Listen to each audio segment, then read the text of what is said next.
السلام علیکم ورحمۃ اللہ وبرکاتہ۔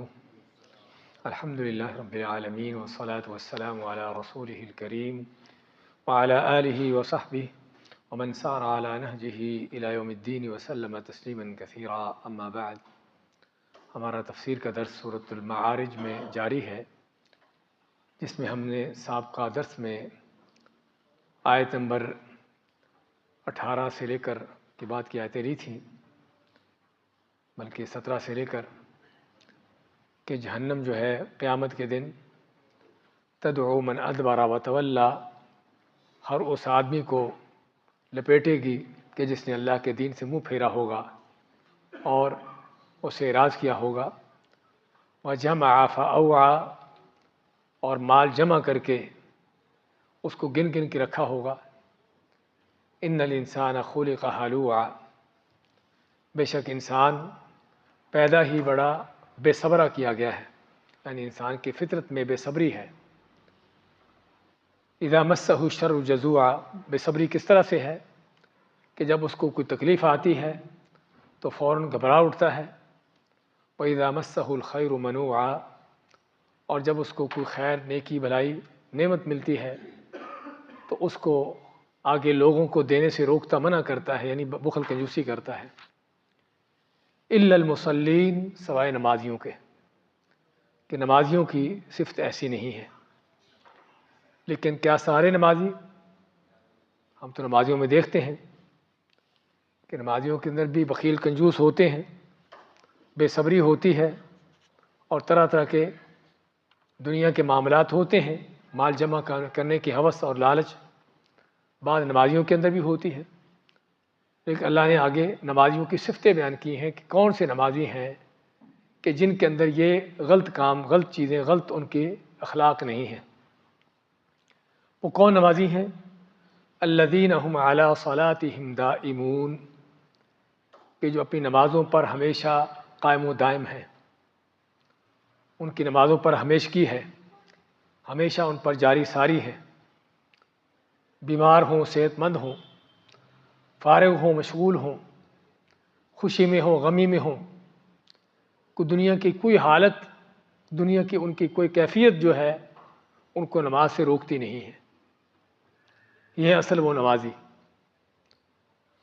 وہ نمازی نہیں ہے کہ فارغ ہے تو نماز پڑھ لی، تھوڑا کام پڑ گیا تو نماز لیٹ کر لی، یا جب موقع ملا پڑھ لی، کوئی خوشی غمی کا موقع آیا تو نماز پڑھنا ویسے ہی بھول گئے، شادی کا موقع ہے، سمجھے نا، کوئی خوشی کا موقع، پتہ نہیں کہ نماز بھی کوئی ہوتی ہے، کوئی غمی کا موقع آ گیا تب بھی وہ پریشان ہو کے بیٹھ گئے۔ کہنے کا مقصد طرح طرح کے لوگوں کے نمازوں کے معاملات ہیں۔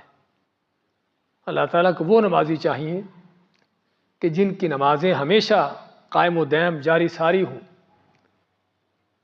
بھی جو نماز جنگ کے اندر جہاں پر گردنیں کٹتی ہیں، جانیں نکلتی ہیں، جسموں کے چیتھڑے اڑتے ہیں، اس جنگ کے اندر اگر نماز چھوڑ کر، بلکہ جماعت بھی معاف نہیں ہے، جماعت کے اندر جماعت کے ساتھ نماز پڑھنے کا حکم ہے، تو پھر عام حالت میں ہمارے ہاں چھوٹے موٹے عذر بھی، کام تھا اس لیے نماز نہیں پڑھی گئی، جاب تھا، ڈیوٹی تھی، کوئی اسٹوڈنٹ ہے تو کلاس تھی، ایگزام آ گیا، وہ ہو گیا، یہ ہو گیا، سمجھے نا، بیمار ہو گئے تو کئی دن کی پتہ نہیں نمازیں پڑھی جاتی ہیں، بیماری کی حالت میں نہیں پڑھی جاتی، کو پتہ ہی نہیں ہوتا۔ جس طرح بتایا کہ خوشی کا موقع آ جائے تو خوشیوں میں ایسے مگن ہوتے ہیں کہ نمازوں کو پتہ ہی نہیں ہوتا۔ بلکہ بعض بدبخت وہ بھی ہوتے ہیں کہ جو سمجھتے ہیں کہ اب نماز پڑھیں گے تو لوگ کیا کہیں گے، کہ اس وقت بھی نماز کی پڑھی ہے، ابھی بھی اس کی مسجد کو دوڑ لگی ہے۔ یعنی اس قدر دنیا اور دنیا کی بیہودیاں لوگوں پر چھائی ہوتی ہیں بعض اوقات کہ نماز پڑھنا اپنی توہین سمجھتے ہیں، اور نماز پڑھنے میں سمجھتے ہیں کہ ان کی حد تک ان کی ذلت ہے۔ تو اللہ تعالیٰ فرماتا ہے الذین هم علی صلاتہم دائمون، کہ جو اپنی نمازوں پر ہمیشہ قائم و دائم ہیں، ہمیشہ جاری ساری ہیں۔ حضرت عائشہ فرماتی ہیں کہ نبی کریم صلی اللہ علیہ وسلم گھر میں ہوتے تو گھر والوں کے کام کاج ان چیزوں پر لگے ہوتے، جیسے ہی اذان ہوتی اس کے بعد ایسے لگتا کہ جیسے ہم کو جانتے نہیں ہیں، جیسے ہم کو جانتے ہی نہیں ہیں، اس انداز سے گھر والوں سے معاملات ہر چیز سے چھوڑ چھاڑ کر نماز کے لیے وضو کیا، نماز کے لیے مسجد جو سنتے پڑھنے کی ضرورت ہے سنتے پڑھی مسجد میں پہنچے. تو یہ تھا نبی کریم صلی اللہ علیہ وسلم کا حال. اور اسی طرح اللہ تعالیٰ کے نیک بندوں کا حال ہوتا ہے. ان کے ہاں نماز کو آخری کوئی بالکل تھرڈ کلاس نہیں ہوتی کہ جب موقع مل گیا تو پڑھ لی، ٹائم مل گیا تو پڑھ لی ورنہ دیکھا جائے گا. ان کے ہاں نماز سب سے پہلی ان کی مصروفیت ہوتی ہے. ان کا کام سب سے پہلا نماز کا ہوتا ہے. لیکن ہمارے عجیب غریب کلچر ہے کہ بڑے تو کیا بچپن سے ہی تربیت ہوتی آ رہی ہے کہ بچے کو رات جلدی سونے کا کیوں کہتے ہیں کہ صبح سکول جانا ہے. سکول جانے سے پہلے فجر کی نماز نہیں ہے کیا؟ اس کو پتہ نہیں ہے، اس کو یاد دلانے کی ضرورت نہیں ہے کہ جلدی سو جاؤ تمہیں سکول جانا ہے صبح. عجیب، وہی بتانا کہ بچپن سے لے کر ہی یہ تربیت ہے. پھر آگے بڑے ہو کر بھی یہ کچھ ہوگا. پھر دنیا کے کام، دنیا کے معاملات، سکول کالج، اپنی یہ چیزیں سب سے اہم ہوں گی. اور اسی لیے آج سبھی کا ہمارا اکثر و بیشتر کے یہ حال، آئے دن اس طرح کے سوالات آتے رہتے ہیں کہ جاب ایسا ہے کہ اس میں نماز پڑھنے کا ٹائم نہیں ملتا، کلاسیں ہیں، ایگزام ہے، نماز پڑھنے کا ٹائم نہیں ملتا، اور کس طرح کے کام ہیں. یعنی جیسے کہ نماز بالکل آخری چیز ہے کہ جو ٹائم مل گیا تو پڑھیں گے ورنہ نہیں. لیکن جس کے ہاں نماز کی اہمیت ہوتی ہے اس کے ہاں سب سے پہلے نماز ہے. اپنی جان سے بھی زیادہ عزیز نماز ہے. اور یہ وہ چیز ہے کہ جس کی کافر بھی مسلمانوں کے بارے میں گواہیاں دیتے تھے. وہ صحیح حدیث میں آتا ہے کہ مسلمانوں کی رسول کریم صلی اللہ علیہ وسلم کے زمانے میں آپ مسلمانوں کے ساتھ تھے تو کافروں کے ساتھ جنگ چل رہی تھی. تو جنگ کے دوران ظہر کی نماز کا وقت ہو گیا تو آپ صلی اللہ علیہ وسلم نے صحابہ کو حکم دیا، سبھی نماز پڑھنا شروع کر دی. اب جب نماز پڑھنا شروع کر دی تو کافروں کو نماز کے دوران تو سوچنا آئی کہ ہم پھر ان پر حملہ کریں. اور یہ بھی اللہ تعالیٰ کی توفیق ہوتی ہے، کسی کو سوچ دینا نہ دینا اللہ کی توفیق ہے. تو نماز جب مسلمانوں نے پڑھ لی ظہر کی، پھر ان کو سوچ آئی کہ ہم نے تو کتنا اچھا موقع ضائع کر دیا. یہ نماز پڑھ رہے تھے، ہم ان پر حملہ کر دیتے. پھر کافر کیا کہتے؟ کافر مشرک، اسلام کے دشمن جو اسلام کو مٹانے کے لیے میدان میں آئے ہوئے ہیں، وہ کیا کہتے ہیں کہ کوئی بات نہیں، ابھی تھوڑی دیر کے بعد ان پر دوسری نماز کا وقت آنے والا ہے کہ جو نماز ان کو اپنی اولادوں سے زیادہ اہم ہے. عصر کی نماز کافر اس بات کی گواہی دیتا ہے، مشرک اس بات کی گواہی دیتا ہے، دین کا اسلام کا دشمن وہ اس بات کی گواہی دیتا ہے کہ نماز مسلمانوں کے لیے ان کی اولادوں سے بڑھ کر ہے. اور واقعی ہی صرف کافر کی گواہی نہیں، اس سے پہلے اللہ تعالیٰ کی گواہی ہے. عصر کی نماز کے حوالے سے نبی کریم صلی اللہ علیہ وسلم کا کیا فرمان ہے؟ من فاتتہ صلاۃ العصر فکأنما وتر اہلہ ومالہ، کہ جس کی عصر کی نماز فوت ہو گئی، یعنی کہ پڑھی نہیں سرے سے، فوت ہو گئی، ایسے ہے جیسے اس کے گھر والے بھی سارے ہلاک ہو گئے اور اس کا مال و دولت بھی سارا تباہ ہو گیا. یہ ہے نبی کریم صلی اللہ علیہ وسلم کا فیصلہ عصر کی نماز کے حوالے سے. اور اللہ کے بندوں کا واقعی یہ حال تھا. ان کے ہاں دنیا کی کوئی چیز چھوٹ جائے بلکہ کوئی مر بھی جائے ان کو اتنا افسوس نہیں ہوتا تھا جتنا نماز کے لیٹ ہو جانے کا افسوس ہوتا تھا. امام احمد بن حنبل رحمۃ اللہ علیہ کے بارے میں آتا ہے، بغداد میں رہتے تھے. تو ایک دن ان کی عصر کی نماز سوئے رہ گئے، لیٹ ہو گئے.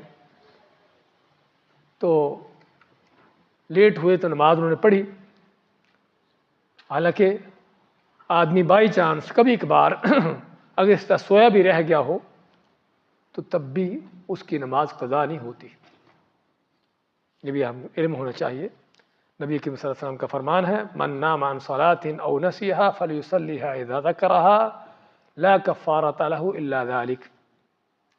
کہ جو آدمی نے سویا رہ گیا بائی چانس کبھی، یعنی کہ ہر روز روٹین بنا لے، کبھی ایسا وقت آ گیا کہ سویا رہ گیا یا نماز پڑھنے کا کسی وجہ سے یاد نہ رہا، آپ مانتے کہ جیسے ہی اس کو یاد آئے موقع ملے فوراً پڑھے، یہی اس کی نماز کا وقت ہے. اس کی نماز کا وقت یہی ہے۔ معنی کیا ہوا کہ اگرچہ اس نے نماز لیٹ بھی اسے ہو گئی ہے، تب بھی چونکہ عذر کی وجہ سے لیٹ ہوئی ہے تو اللہ تعالیٰ کے ہاں اس کا عذر قبول ہے، اس کی نماز اپنے وقت پر ادا ہو رہی ہے، اللہ کے ہاں وہ ادا ہی ہو رہی ہے، ادا شمار ہو رہی ہے۔ تو بات کر رہے تھے کہ ان کی نماز لیٹ ہو گئی تو ان کو بڑا افسوس ہوا، اور افسوس خود کو بھی تھا، اور ان کے دوست بھی ایک آئے ان سے افسوس کرنے کے لیے کہ تیری نماز آج چھوٹ گئی ہے، آج تیری نماز لیٹ ہو گئی، افسوس کیا نماز کے لیٹ ہونے کا۔ تو امام احمد بن حنبل روتے ہیں، کہتے ہیں کہ میرا بیٹا فوت ہوا تھا تو بغداد والے سارے افسوس کرنے آئے تھے، آج میری نماز فوت ہو گئی ہے تو سوائے ایک آدمی کے کسی اور کو اس کا افسوس کرنے کی مجھے ضرورت نہیں پڑی۔ ہاں، یہ تو وہ زمانہ تھا کہ جب کسی کو افسوس کرنے کی نوبت آ گئی کہ اس کی نماز چھوٹ گئی، اس سے افسوس کر لے۔ آج جن کی نماز چھوٹتی ان کو پتہ نہیں ہوتا کیا ہوا ہے، افسوس اس سے کس نے کرنا ہے؟ کوئی مصیبت آئے، مصیبت ہو، کوئی افسوس کی چیز ہو تو افسوس کرے نا۔ تو بات کر رہے تھے، اللہ فرماتا ہے کہ کون سے نمازی ہیں کہ جن کے ہاں مال کی ہوس نہیں ہے، بخل کنجوسی نہیں ہے، بے صبری نہیں ہے، الذین هم علی صلاتہم دائمون، کہ جو اپنی نمازوں پر ہمیشہ قائم و دائم ہے، ہمیشہ ان کی نمازیں سب سے پہلی چیز ہے۔ والذین فی اموالہم حق معلوم، اور وہ لوگ کہ جن کے مالوں میں معلوم شدہ حق ہے۔ معلوم شدہ حق کیا ہے؟ کیا زکوٰۃ ہے؟ کیونکہ یہ سورت مکی ہے، مکہ میں تو زکوٰۃ فرض نہیں تھی، تو پھر کون سا حق معلوم ہے؟ ہاں، کہ بندہ مسلمان خود ہی اللہ کی طرف سے جو ہے وہ تو ہے، اب تو زکوٰۃ فرض ہے نا، یہ اس وقت کی بات ہے جب زکوٰۃ فرض نہیں تھی، لیکن اللہ فرماتا ہے کہ نمازی نیک بندے وہ ہیں کہ جو اپنے مال میں خود ہی ایک حق مقرر کر لیتے ہیں کہ یہ اللہ کے لیے ہے، یہ اللہ کے لیے ہے۔ ہاں، یہ نیک بندے وہ ہیں۔ وہ صحیح حدیث میں آتا ہے، نبی کریم صلی اللہ علیہ وسلم نے اس آدمی کا واقعہ بیان کیا کہ ایک آدمی جا رہا تھا، اوپر سے آواز آئی، بادل کو حکم دیا جا رہا ہے کہ جاؤ فلاں فلاں کے کھیت میں جا کے بارش برساؤ، صحیح مسلم کی حدیث ہے۔ تو یہ آدمی حیران ہوا کہ بادل کو حکم دے رہا ہے کہ جاؤ فلاں کے کھیت کو پانی دو، فلاں کے کھیت کو پانی دو۔ حیران ہوا تو بادل کے پیچھے پیچھے چل پڑا، بادل کا ٹکڑا تھا، اس کے ساتھ ساتھ پیچھے چل پڑا کہ بادل دیکھو کہاں جاتا ہے۔ تو بادل گیا، چلا تھوڑا آگے، ایک آدمی کا کھیت تھا، اس کھیت کے اوپر ٹھہرا بادل اور برسنا شروع ہو گیا، اور وہ جس کا کھیت تھا وہ پہلے سے ہی بیلچا کسی لے کے کھڑا ہوا تھا، جیسے اس کو پتا تھا کہ بادل میرے کھیت پر بارش برسانے کے لیے آ رہا ہے، پہلے سے کھڑا تیار کھڑا تھا۔ پانی جس کھیت کو لگانے کی ضرورت ہے، جتنا ضرورت ہے اس انداز سے پانی وہ لگا رہا ہے کھیت کو۔ تو یہ آدمی جس نے بادل سے آواز سنی تھی اس کے پاس گیا، پوچھا تمہارا نام کیا ہے؟ کہہ رہا میرا نام فلاں ہے۔ وہی نام جو بادل سے سنا تھا، جو بادل کو جس کا حکم دیا گیا تھا کہ فلاں کے کھیت کو پانی دو، نام سنا تھا، تو پتہ چلا کہ وہی نام ہے۔ کہنے لگے کہ تم کیا کرتے ہو، تمہارا عمل کیا ہے؟ کہتے کس لیے؟ کہتے میں نے ابھی کسی کو بادل کو حکم دیتے ہوئے سنا ہے کہ فلاں کے کھیت کو جا کے پانی دو، تو تم کیا کرتے ہو مجھے بتاؤ۔ کہنے لگا اگر تم نے پوچھ لیا تو تمہیں بتا دیتا ہوں، میرے کھیت سے جو بھی پیداوار آتی ہے، فصل آتی ہے، پھل آتا ہے، کچھ بھی آتا ہے، اس کے 3 حصے کرتا ہوں۔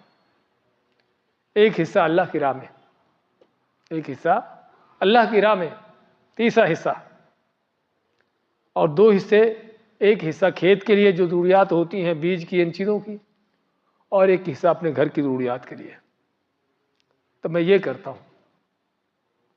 تو یہ ہے وفی اموالہم حق معلوم، ان کے مالوں میں معلوم شدہ حق ہوتا ہے، خود ہی انہوں نے مقرر کر لیا ہوتا ہے کہ میں نے اپنے مال کا اتنا حصہ اللہ کے لیے دینا ہے، اللہ کی راہ میں دینا ہے، غریبوں کو دینا، کسی بھی اللہ کی راہ میں جہاں پر واقعی اللہ کی رضا مقصود ہو، اللہ کے دین کے لیے کتاب و سنت کے لیے، توحید و سنت کے لیے، ہم شرک و بدعت کے لیے نہیں. یہ بھی دیکھنے کی ضرورت ہے کہ بعض اوقات جذبہ ہوتا ہے نیکی کرنے کا، لیکن نیکی کرنے کی بجائے اور جرم کرتے ہیں. کسی بدتی کے ہاتھ میں مال دے دیا، کسی مشرک کے ہاتھ میں مال دے دیا کہ اور شرک پھیلائے. سمجھے نا؟ اس لیے مال خرچ کرنا اللہ کی راہ میں تو دیکھنے کی ضرورت ہے کہ اللہ کی راہ میں، شیطان کی راہ میں نہیں، شرک و بدعات پر نہیں. تو خیر بات کر رہے تھے کہ یہ ہے اللہ تعالیٰ کے نیک بندوں کی صفت. تو ویسے تو اللہ نے زکوٰۃ بھی فرض کر دی ہے، لیکن یہ وہ مال ہے کہ جو زکوٰۃ سے بڑھ کر ہے، زکوٰۃ سے ہٹ کر ہے. بعض لوگ سمجھتے ہیں کہ زکوٰۃ دے دی بس میرا حساب پورا ہو گیا، اب میری کوئی ذمہ داری نہیں رہی.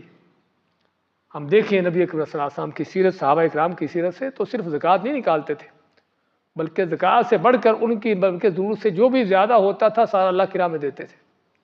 اپنے پاس جمع کرنے کا ان کے ہاں چکر تھا ہی نہیں. تو یہ ہے والذین فی اموالہم حق معلوم، اور جن کے مالوں میں حق معلوم شدہ حق ہے، للسائل والمحروم، کن کے لیے؟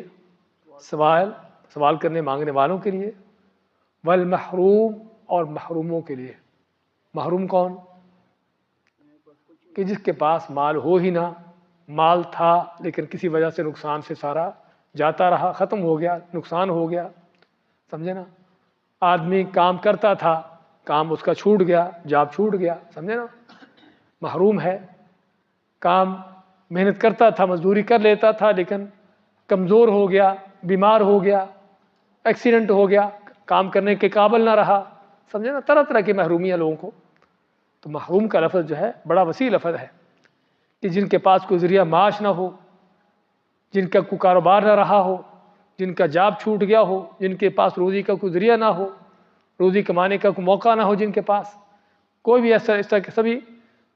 اور بلکہ وہ سفید پوش کہ جو دیکھنے کو تو فقیر غریب نہیں لگتے لیکن ہوتے غریب ہیں. اللہ کے نبی صلی اللہ علیہ وسلم کیا فرماتے ہیں کہ مسکین وہ نہیں ہے کہ جو ایک ایک لقمے کی خاطر در بدر کی ٹھوکریں کھاتا ہے، یہاں سے مانگ، ادھر سے مانگ، ادھر سے مانگ. مسکین یہ نہیں ہے، بلکہ حقیقی مسکین وہ ہے کہ جو غریب بھی ہے، محتاج بھی ہے، لیکن اس کے باوجود بھی مانگتا نہیں ہے، اور اس کی ظاہری حالت بھی اپنی ایسی رکھتا ہے کہ دیکھنے والے کو بھی اس بات کا پتہ نہیں چلتا کہ واقعی فقیر ہے. دیکھنے والا بھی اس کو فقیر نہیں سمجھتا. ہم بعض لوگ بیچارے انہوں نے پہلے اپنی حالت ایسی بنائی ہوتی ہے کہ لوگ دیکھ کر ہی صدقے خیرات ان پر کریں. لیکن سفید پوش جو ہم لفظ استعمال کرتے ہیں نا، کون ہوتا ہے کہ جو اپنی ظاہری حالت کو ایسے رکھتا ہے کہ عزت احترام کے ساتھ نہ تو کسی کے سامنے ہاتھ پھیلاتا ہے اور نہ ہی اپنی غربت کو، ان چیزوں کو لوگوں کے سامنے لاتا ہے، بلکہ کوشش ہوتی ہے کہ یہ چیزیں چھپی رہیں.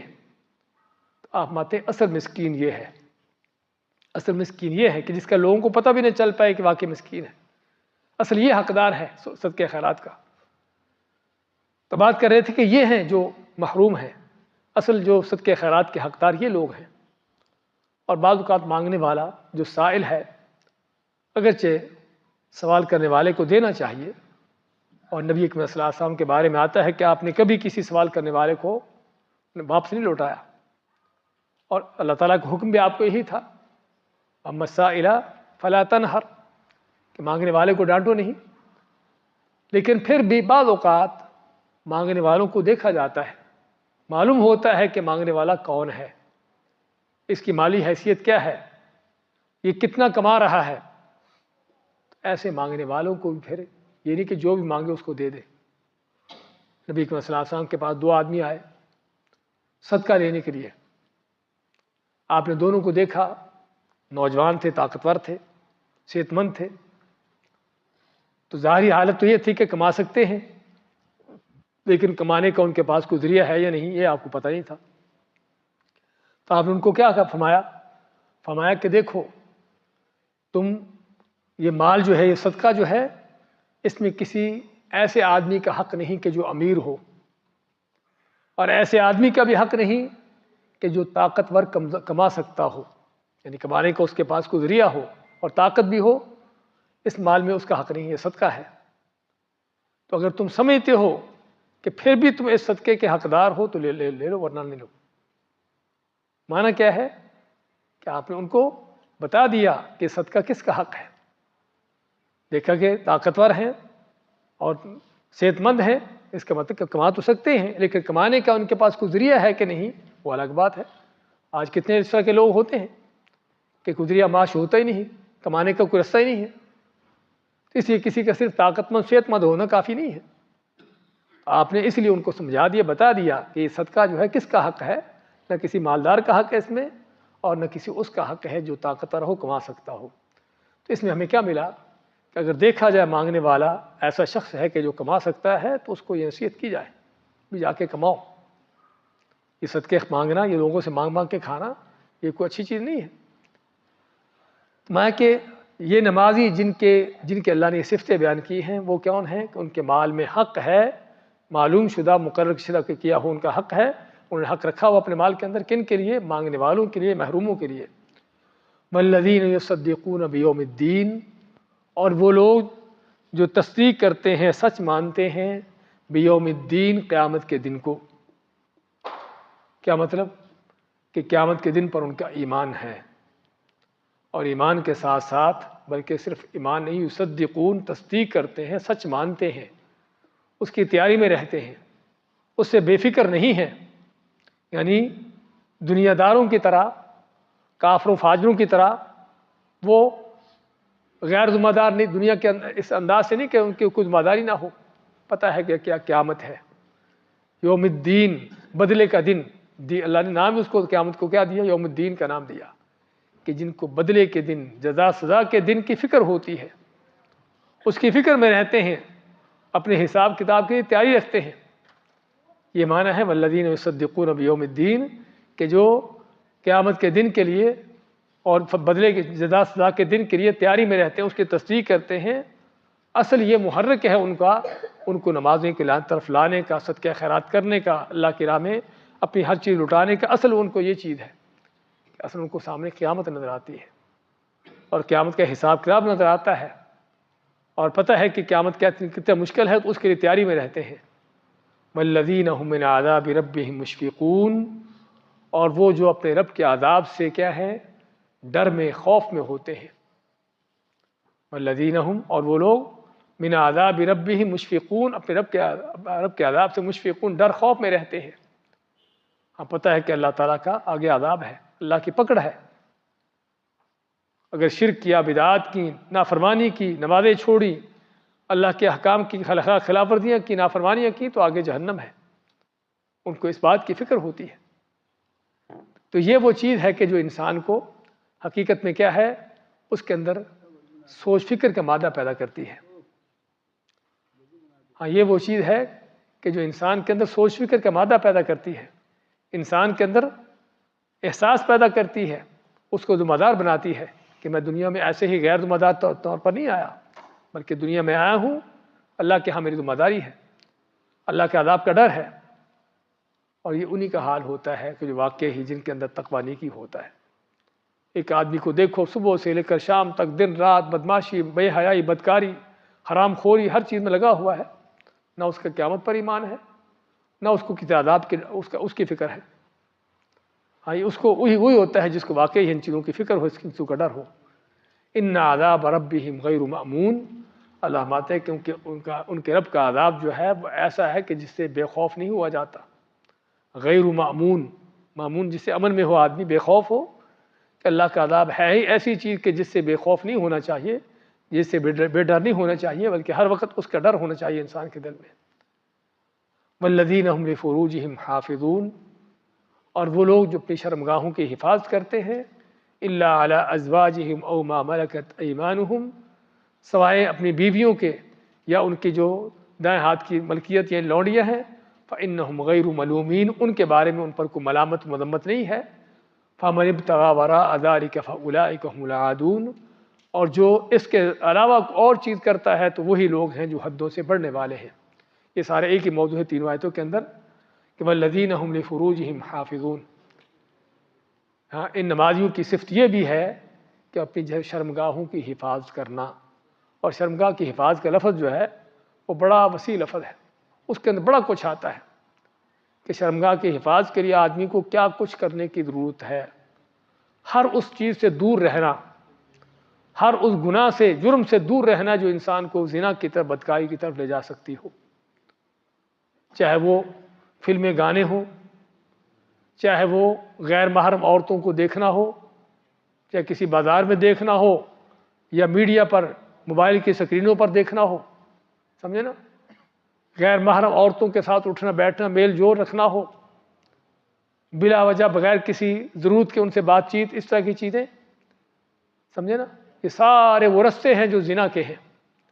اسی اللہ تعالیٰ نے جب زنا سے منع کیا تو کیا فرمایا؟ وَلَا تَقْرَبُوا الزِّنَا، زنا کے قریب بھی نہ جاؤ۔ یہ نہیں فرمایا کہ زنا کرو نہیں، کہ زنا کے رستے پر نہ چلو۔ اور نبی کریم صلی اللہ علیہ وسلم نے بھی زنا کے حوالے سے بیان کیا ہے کہ کیا کیا چیزیں ہیں جو انسان کو زنا کی طرف لے جاتی ہیں۔ نگاہیں، غلط نگاہیں، کانوں سے غلط باتیں سننا، زبان سے غلط بولنا، اس طرح کی ساری چیزیں جو زنا کے رستے ہیں، سمجھے نا۔ اس لیے فرمایا کہ والذین هم لفروجہم حافظون، جو اپنی شرمگاہوں کی حفاظت کرتے ہیں، اس حفاظت کے اندر ہر وہ چیز کہ جو بدکاری، بے حیائی کی طرف، گناہ کی طرف لے جا سکتی ہو، اس سے دور رہتے ہیں، اس سے دور رہتے ہیں۔ نہ تو کوریانی فحاشی ان کے اندر ہے، اور نہ کوئی بدفعلی اور اس طرح کے کام ہیں۔ الا علی ازواجہم او ما ملکت ایمانہم فانہم غیر ملومین، اللہ نے انسان کو اپنی شہوت پوری کرنے کے لیے جو فطری طریقہ دیا ہے، بیویاں اور لونڈیاں جو کبھی ہوتی تھیں، تو فرمایا فانہم غیر ملومین، ان کے بارے میں ان کو ملامت نہیں، بلکہ یہ وہ حق ہے ان کا، بلکہ ان کے لیے یہ بھی نیکی اور صدقہ ہے۔ یعنی بیوی کے ساتھ حق ادا کرنا یہ بھی نیکی اور صدقہ ہے۔ آپ نے فرمایا کہ یہ بھی صدقہ ہے، صحابہ حیران ہوئے کہ یہ بھی صدقہ ہے کوئی؟ آپ مانتے کہ اگر وہ یہ چیز حرام سے کرتا تو اس پر گناہ نہ ہوتا؟ اگر حرام میں کرنے میں گناہ ہے تو جائز طریقے سے کرنے میں اس کے لیے کیا ہے؟ نیکی ہے، صدقہ ہے۔ فَمَنِ ابْتَغَىٰ وَرَاءَ ذَٰلِكَ فَأُولَٰئِكَ هُمُ الْعَادُونَ، فَمَنِ ابْتَغَىٰ، پس جو تلاش کرتا ہے، وَرَاءَ ذَٰلِكَ، اس کے علاوہ کو اور رستے، یعنی شہوت پوری کرنے کے اور کوئی رستے ڈھونڈتا ہے، فَأُولَٰئِكَ هُمُ الْعَادُونَ، تو یہی ہیں جو حدوں سے گزرنے والے ہیں۔ اس آیت کو سمجھنے کی ضرورت ہے۔ اس آیت سے کیا ملا؟ کہ سوائے بیوی لوڑنی کے سوا اور کچھ بھی کوئی رستہ ہو، وہ سبھی کے سبھی کیا ہیں؟ وہ حرام ہیں، کسی انداز سے بھی کیوں نہ ہو، چاہے وہ زنا بدکاری کی شکل میں ہو، بدفعلی کے انداز سے ہو، کسی اور طریقے سے ہو، کچھ بھی ہو، اس کام کو پورا کرنے کے لیے اور کوئی رستہ اختیار کرو گے تو وہ سبھی کے سبھی کیا ہے؟ وہ عادون میں ہے، وہ اللہ کی حدوں سے تجاوز کرنے والے، اللہ کی حدوں کو توڑنے والے ہیں۔ تو جس میں نمازیوں کی ایک بڑی صفت یہ بیان کی گئی کہ وہ نہ کہ صرف عبادتیں کرتے ہیں، نمازیں پڑھتے ہیں، صدقہ خیرات دیتے ہیں، بلکہ اس سے بڑھ کر ان کے اخلاق و کردار کیسے ہوتے ہیں۔ ان کے اخلاق و کردار بھی اس طرح کے ہیں کہ جس میں کس طرح کی کوئی بے حیائی، کوئی بدکاری، کوئی فحاشی، کوئی ایسی چیزیں ان کے ہاں نہیں ہوتی، بلکہ ان کے شرم و حیا رکھنے والے لوگ ہوتے ہیں، اللہ کے دین کے پابند ہوتے ہیں، اور گناہ برائیوں سے اپنے آپ کو دور رکھنے والے، ہاں یہ وہ لوگ ہیں کہ جو نمازی، جن کی نمازیں جو ہیں ان کو گناہوں سے دور رکھتی ہیں۔ الا المصلین جو ہم پڑھ رہے ہیں نا، سوائے نمازیوں کے، تو نمازیوں کی یہ صفتیں آگے مزید انشاءاللہ آئیں گی، ان کو ہم پڑھیں گے۔ بارک اللہ فیکم و جزاکم اللہ خیر، وصلی اللہ وسلم علی نبینا محمد۔